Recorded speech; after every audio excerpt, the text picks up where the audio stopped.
Yan, so magpapamerienda lang tayo sa mga ano, sa mga cockerels natin.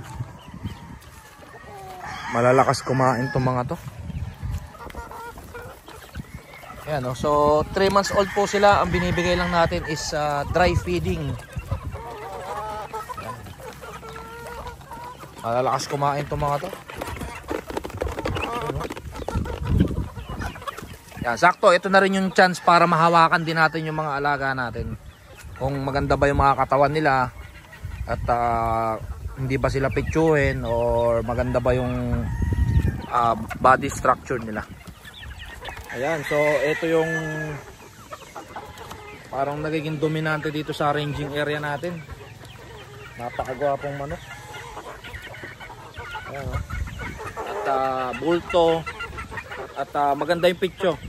Hindi siya baliko at hindi rin siya putol. Ayan.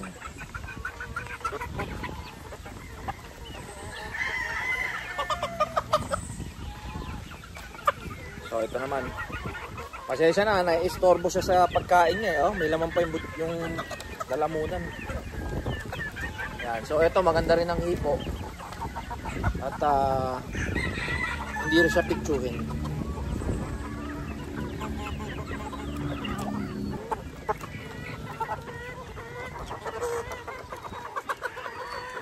Ito. Meron tayo ditong pure white kelso. Ayan.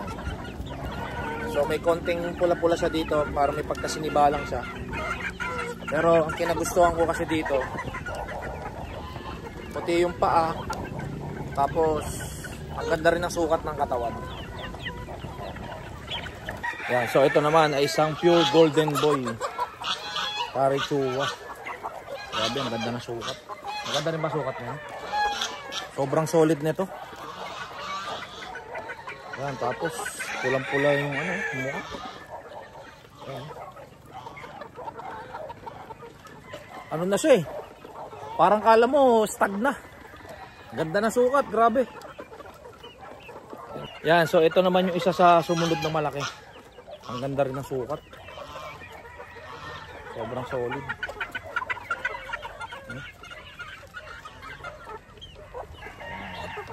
So 2 buwan pa. I-ano na natin to. I-hardening pen na natin sila.